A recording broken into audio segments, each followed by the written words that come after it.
Good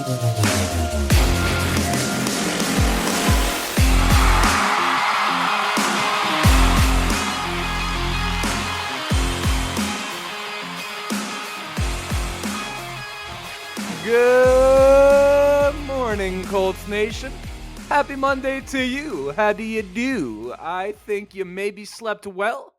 I certainly know I did, and I cannot stop thinking about this game yesterday. And I know it's only week 3, but man, things just feel different right now for Indianapolis Colts fans, right? I mean, the past 2 weeks, we have come away with wins that we have not been able to come away with in recent memory, particularly last season. And as we sit here on a Monday morning, the Colts are in first place in the AFC South. And I'll tell you, I know we're all happy, but I feel that no one is happier than me because don't get me wrong, the reception to my channel has been overwhelmingly positive. I'm very, very grateful for everyone that comes here, leaves good comments, gives their contributions. I mean, I absolutely love the community that we're creating over here, but you do have people that accuse me of perhaps being too optimistic, too enthusiastic, and maybe a little bit biased in my analysis of things. And I hope that you guys are starting to see, despite the fact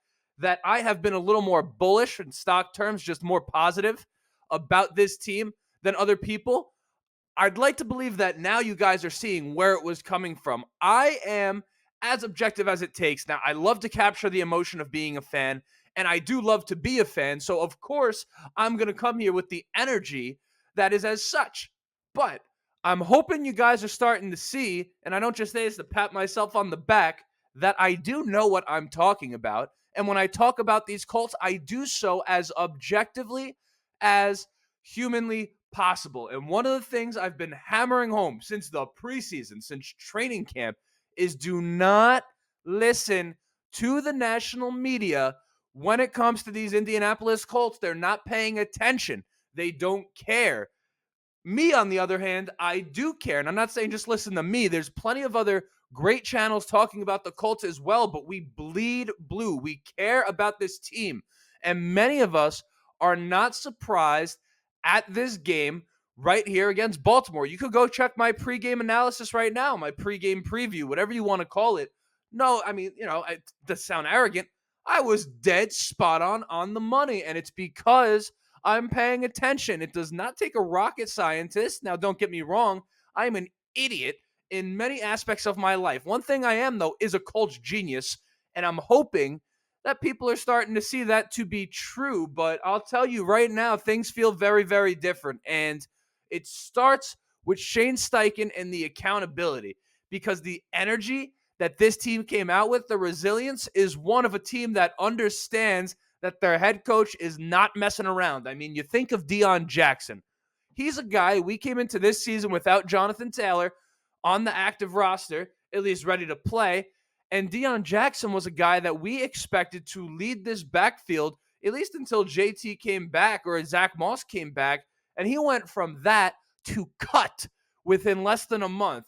Darrell Baker Jr. throughout training camp, preseason, up into the regular season, was a surefire starter outside at corner. One bad game where he gets torched, healthy scratch, inactive, benched. And that really sets the tone for the season, as does a win like this. And all of a sudden, the Colts are in a situation where they come home versus the Rams next week and have a chance in a rebuilding year where everyone thought they stunk to be 3-1 with the possibility of Jonathan Taylor coming back. And you think of the idea of Jonathan Taylor with Zach Moss in this offense and Anthony Richardson coming back from concussion.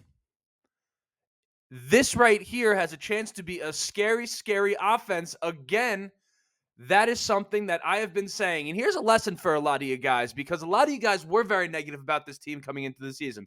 Despite the fact that I told you the defensive line was elite coming into this season, I thought they were going to be one of the top 8 units in the league.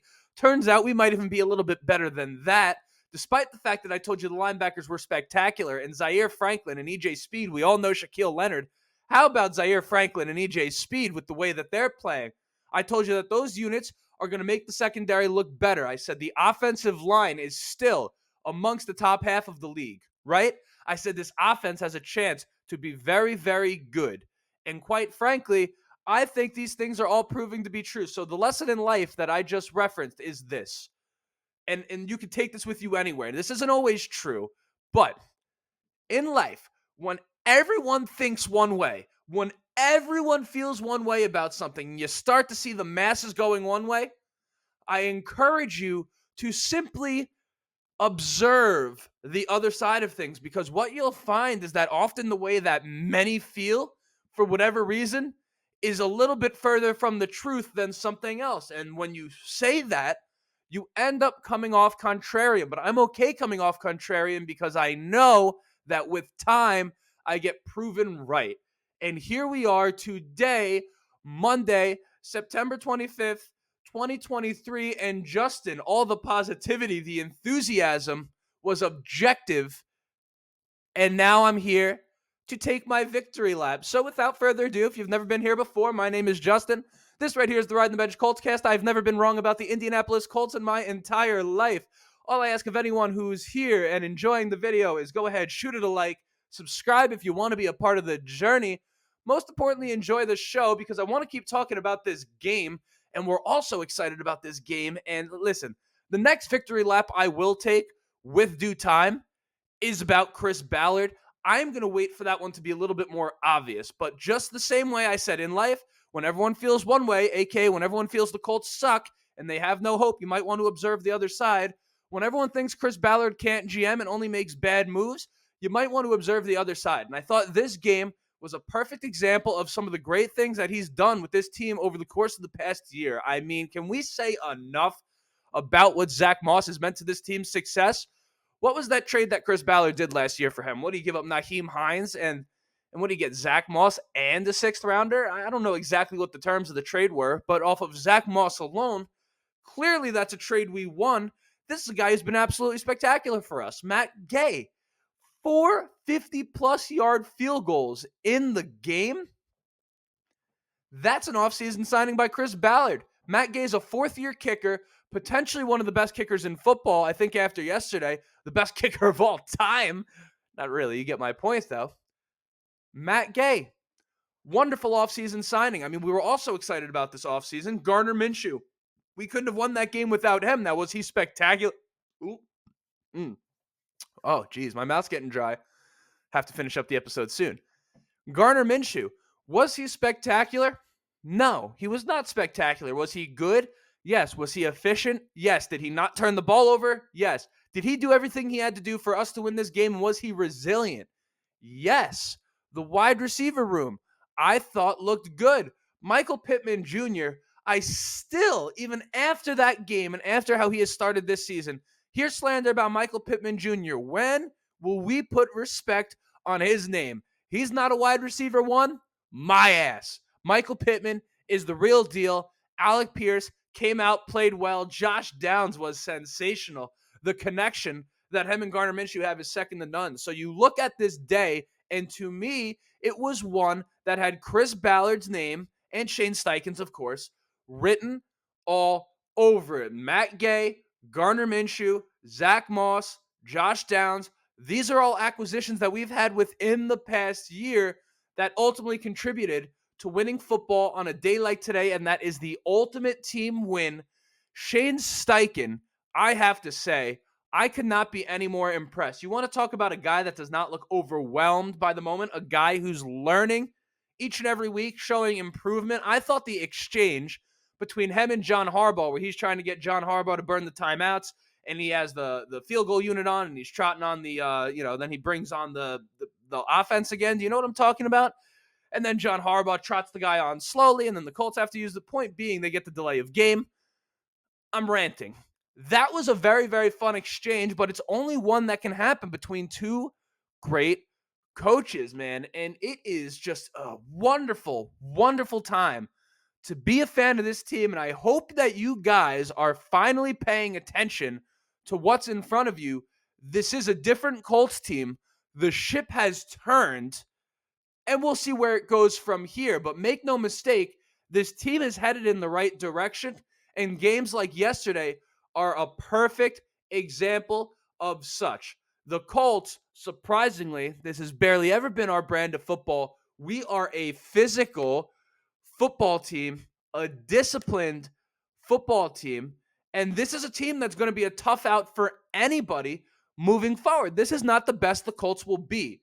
Again, you talk about the idea of bringing Anthony Richardson back, him getting better, Jonathan Taylor potentially being inserted into this offense, and all the continuity just naturally with the team improvement coming up into the season. That didn't make any sense. Playing together will make the team better moving forward. Teams get better throughout the season. For me, you have to feel good about the Colts right now. And a game like that put the league on notice.